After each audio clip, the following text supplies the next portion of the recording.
Jérôme Soligny, bienvenue à la Galerne. On est ravi de vous retrouver pour Rainbow Man, David Bowie, Rainbow Man.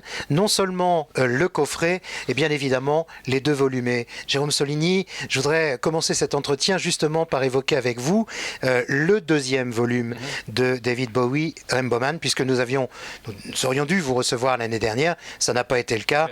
Donc, disons quelques mots de ce deuxième volume, c'est la suite véritablement de cette grande étude menée sur cet artiste formidable. Voilà, c'était l'idée c'est qu'il a bien fallu diviser en deux parce qu'il a fait beaucoup trop de disques et puis j'ai fait parler beaucoup trop de gens, donc on avait un nombre de signes, comme disent les auteurs, considérable, hein, effectivement quelque chose comme 4,5 millions de signes, ce qui est énorme, et donc Gallimard à un moment m'avait proposé pendant l'écriture du premier tome, m'avait dit: écoute Jérôme, on est en train de voir dans quoi tu t'embarques, on va prévoir 2 tomes. Alors le premier est sorti en 2019 et le deuxième donc en 2020, et malheureusement effectivement en plein confinement, alors j'ai le souvenir d'être venu dédicacer des livres, à vous les envoyer, etc. J'ai même pris une prune une fois, il n'y avait pas de voiture qui circulait dans le Havre, je me suis garé devant la librairie, j'ai pris une prune. Mais bref, donc voilà, c'est effectivement la deuxième partie, ça concerne la période qui va de 1983, donc Let's Dance, la grande explosion de Bowie, jusqu'à malheureusement son décès. Et ce qui est surtout très différent en fait entre les deux volumes, c'est que le premier c'est un volume dont je suis un peu comme les lecteurs, dont j'ai entendu parler, mais je ne l'ai pas vécu, même s'il est raconté par de nombreux acteurs et des artisans de son œuvre, des gens qui l'ont aidé à travailler. Mais dans le deuxième, c'est le Bowie que vous avez rencontré et interviewé. Que j'ai fréquenté.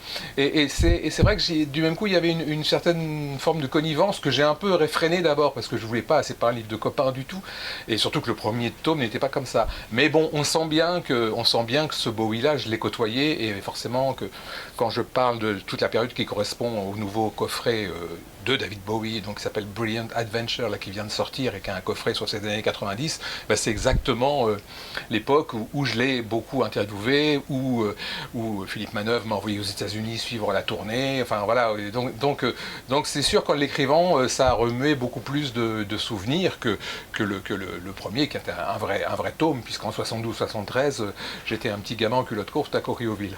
Il y a une évolution marquante entre, j'allais dire, David Bowie du volume 1 et le David Bowie du volume 2 à partir de 83 jusqu'à malheureusement son décès.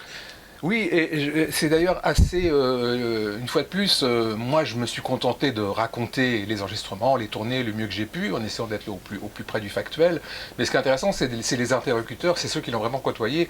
Et le David Bowie dont il parle, qui est aussi donc celui que j'ai côtoyé, en fait est quelqu'un qui, a priori, casse vraiment tous ses propres codes. C'est-à-dire que toute l'image qu'on avait de lui du premier volume, des gens qui le voyaient comme quelqu'un de froid, etc. et tout, ce que moi je savais qui n'était pas vrai, mais il y avait quand même cette image-là. En fait, dans le deuxième, je veux dire, il n'y a pas un chapitre où il n'y a pas quelqu'un qui dit que c'était un type d'une gentillesse incroyable, bienveillant, qui prenait des nouvelles des uns et des autres, enfin voilà. Et c'est vrai que c'est pas forcément l'image qu'on a d'une superstar. Je racontais à une journaliste de Paris-Normandie qui m'a interviewé hier que c'est quelqu'un qui, quand il vous rencontrait, en tous les cas, quand moi je l'ai rencontré à partir de la toute fin des années 80, la première chose qu'il faisait, c'est prendre des nouvelles des gens qu'il connaissait un petit peu, savoir comment ça allait, les enfants ils ont grandi, ils vont à l'école, comment ça se passe, tac tac, et c'était super bizarre quoi. Et un jour il m'a expliqué qu'il faisait ça parce que pour pouvoir parler à des gens qui n'étaient pas forcément des gens de la musique, mais qui étaient des gens qui croisaient, et ça pouvait aussi être dans un magasin, dans une galerie, etc. Il disait, eux, ils savent plein de choses de moi, mais moi, si je ne sais rien d'eux, ça me met vraiment en porte-à-faux. Donc, il faut que je sache des choses d'eux, et je trouvais ça une assez belle analyse, quoi, surtout, enfin, pour avoir des rapports humains dignes de ce nom, quoi.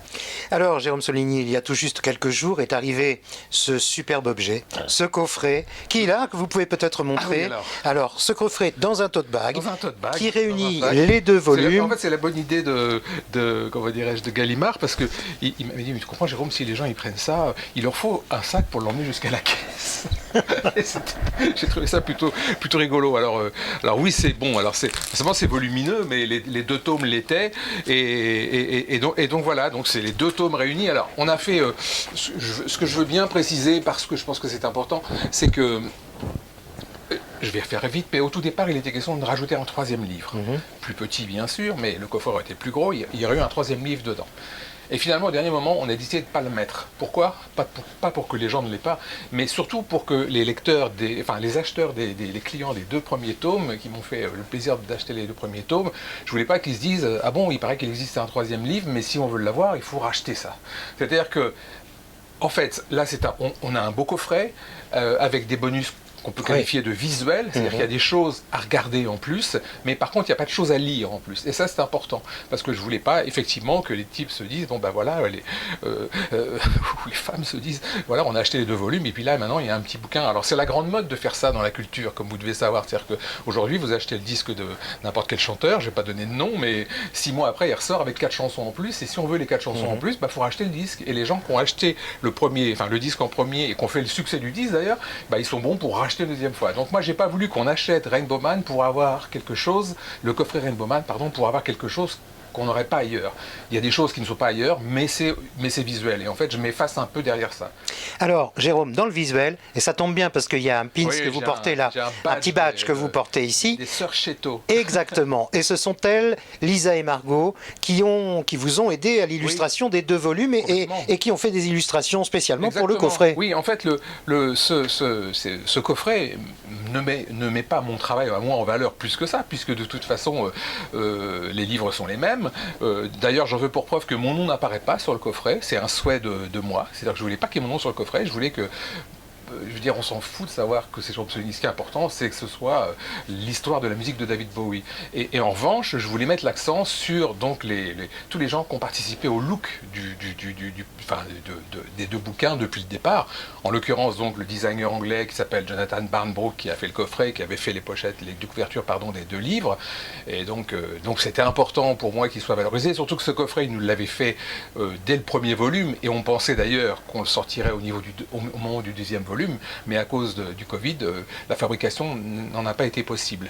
Et puis donc, le travail de Lisa et Margot, qui ont fait des illustrations pour les 2 livres, je voulais qu'ils soient encore plus mis en valeur. Donc il y a ce qu'on appelle des tirés à part, c'est-à-dire des dessins cartonnés, et puis elles ont fait ce qui est assez rigolo, des cartes de Londres et New York, avec les lieux de David Bowie en rapport avec son travail, les studios, les salles de concert, parce que des fois on parle un peu de ça dans l'absolu, les gens qui parlent du Madison Square Garden comme si c'était la salle Franklin, quoi. Mais en fait, personne ne connaît la capacité de la salle, personne ne sait où c'est vrai. Donc voilà, on a fait un petit peu ça. Et puis le fait que les livres soient reliés cette fois, c'est-à-dire que des gros livres comme Rainbow Man, les tomes avec une couverture souple, quand c'est juste broché, c'est pas très facile à lire et j'en suis bien conscient. Mais là, cette fois, les livres sont reliés, donc ils sont un peu plus beaux.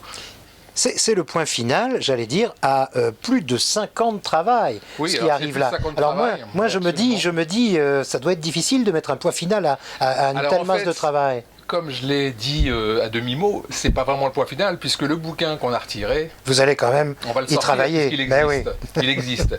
Alors, on sait déjà quelle allure ça aura.